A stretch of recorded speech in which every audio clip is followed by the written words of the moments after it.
आप सबको विदित है, हम सबको पता है, हरियाणा के मेवात क्षेत्र में नूह में जो घटना घटित हुई है, दुष्ट आतंकी प्रवृत्ति के लोगों ने निरपराध और निर्दोष लोगों पर जो अत्याचार किया है। नूह में नल्लहड़ शिव मंदिर है जो पांडवों के समय से अति प्राचीन है जी।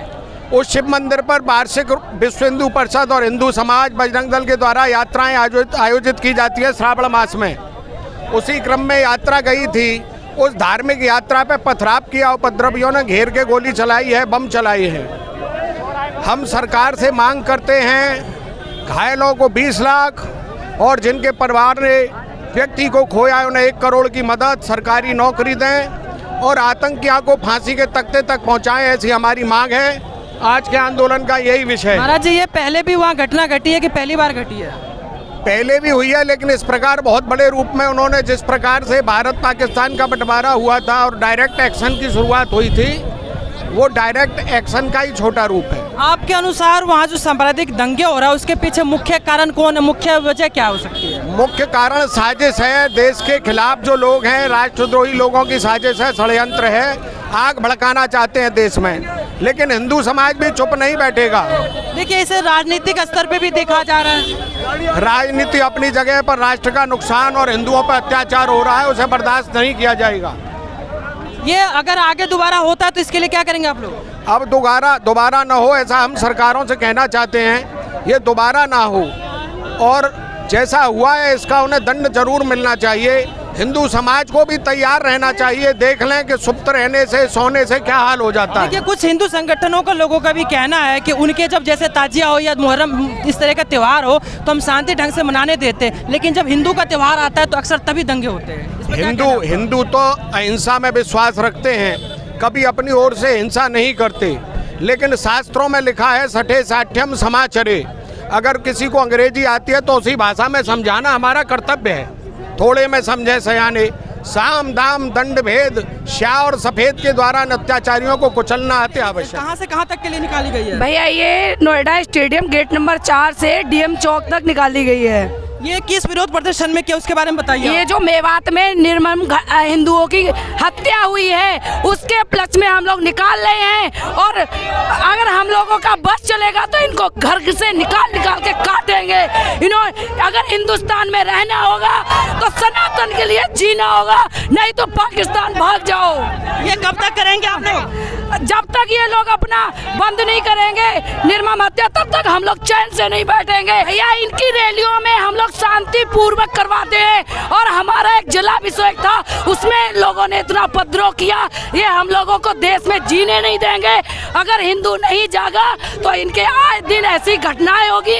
हम हर हिंदू को एक मैसेज देना चाहते हैं, हर बहन को एक मैसेज देना चाहते हैं कि सब बहनें घर से निकलो, काम धाम छोड़ के निकलो और इनको जिहादियों को करारा जवाब दो। एक आम हिंदू नागरिक, और क्या देश की जिम्मेदारी क्या सेकुलर सब हिंदुओं की होती है, क्योंकि और तो सब लोग हैं, मगर जो सबका फर्ज बनता है क्या होता है। अब मैं वो घटना देख रहा हूँ कि जो उस टाइम लोगों को जिंदा जला दी गया, उस तरह जो कुछ भी लोग थे, चाहे सैकड़ों और हजारों की तादाद में, उनके दिल पे क्या बीती होगी। वो बहका माहौल अपने देश में हो गया, वो बहका माहौल। और जब हम दूसरे देश में होते तो अलग बात थी, अपने ही देश में हम बहका माहौल। देखिए भाई साहब, वो इलाका जो है पहले भी इस तरह के वहाँ सांप्रदायिक दंगे हो चुके हैं, लेकिन लोगों का ये कहना है कि वहाँ पे मुस्लिम भी मरे हैं। ठीक है, मुस्लिम और हिंदू को मरा कोई भी हो, मरा तो देश का नागरिक ही है ना। अरे चाहे वो हिंदू हो या मुसलमान हो, वो एक तरफा बात है कि हम हिंदू। इसके लिए जिम्मेदार किसको मानते हैं आप? जिम्मेदार सबसे बड़ी वहाँ की सरकार, दूसरा के वहाँ पे जो भी प्रशासन का जो भी सहयोग रहा हो, क्योंकि एक तरफ का दायित्व है आपका, क्योंकि वो किस तरह का इस दायित्व भी नहीं निभाया ना।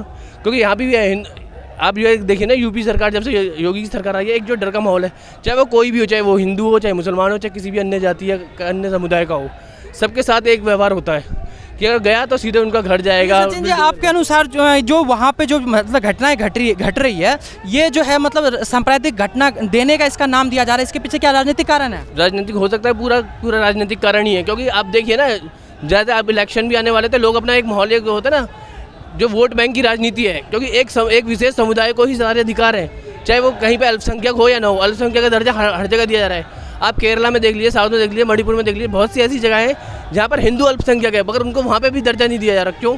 क्या कारण है इसका? क्यों? क्योंकि हिंदुओं के साथ में कोई एक इकट्ठे नहीं होते, क्योंकि हिंदू की गलती ये है। जो घटना घटी इसके बाद जो है देश भर में हिंदू संगठन जो भी है वो काफी ज्यादा जागरूक हो रहे हैं, तो इसको क्या लगता है कि ये कहाँ तक जाएगी ये बात? हिंदू का एक दिन सोया हुआ हिंदू सिर्फ एक दिन जागता है बस, उसके बाद उसे अपने खाने पीने के अलावा कोई चिंता नहीं है देश की, ना देश की, ना अपने राष्ट्र के प्रति प्रेम की, ना अपने खुद अपने फैमिली के लिए, ना ही अपने समाज के लिए। कोई नहीं चाहता, बस वो एक दिन का हिंदू जागा है, कल सो जाएगा। कल फिर इस तरह की बातें अगर आप कह रहे हैं एक दिन जागेगा, तो फिर तो इस तरह की बातें कब तक चलेगी फिर ये जब तक हिंदू या तो हिंदू पूरी तरह से खत्म नहीं हो जाता, या फिर दूसरी कम्युनिटी हमारे ऊपर हावी नहीं हो जाती। नहीं, तो ये नेगेटिव बातें आप कैसे कर सकते हैं जब एक तरफ आप संगठन के साथ खड़े हैं और चल रहे हैं और के मजबूती की बात कर रहे हैं, तो आप इसके लिए किसको जिम्मेदार ठहरा? आप देखिए ना कि संख्या में यहाँ हजारों की संख्या है, जबकि यहाँ पे लाखों की संख्या में लोग होने चाहिए थे, क्योंकि ये एक मेरी अकेले की नहीं ना, देश में 100 करोड़ हिंदू हैं, अलग अलग जगहों पे इस तरह की चीज़ें हो रही हैं। बट आप देख सकते हैं कितने लोग हैं, सब लोगों को अपनी नौकरी प्यारी है, घर प्यारा है, व्यापार प्यारा है। हिंदू अभी भी सो रहा है, अभी भी सो रहा है, और वो सोता रहेगा जब तक अपना दर्द खुद ही वो समझता है जिसको खुद दर्द होता है। इसके अलावा पराये लोग अपना दर्द कभी नहीं समझते हैं। हरियाणा के कुछ युवाओं ने इसके विरोध में कहा है कि अगर वो घटनाएं नहीं घटी, गुड़गांव के कुछ युवाओं ने आके सोशल मीडिया पे कहा है अगर घटनाएं नहीं घटी तो वो हथियार लेके बाहर निकलेंगे। वो सही है, एक ना एक दिन होना ही है। अगर आप सामने वालों को नहीं मारेगा तो सामने वाला आपको एक दिन मार ही देगा। तो इस तरीके से तो दंगा कभी खत्म नहीं होगा, इसको खत्म कैसे करा जाए? खत्म का ये कि जब तक देखो, मेरी जो अपना ओपिनियन है, मैं किसी राजनीतिक नहीं हूँ, मगर एक विशेष समुदाय जब हम प्रेरित करते हैं, उस विशेष समुदाय का अगर जब हम वोट बैंक खत्म कर देना तो ये डेफिनेटली सारी चीजें खत्म हो जाएंगी। ये मेरी अपनी राय है। एक आम आदमी की भी यही की राय है कि अगर सांप्रदायिक दंगे खत्म करना है तो सबसे पहले इस तरह के राजनीतिक पहलू है जो लड़वाते हैं आपस में, उसको तोड़ना बहुत जरूरी है।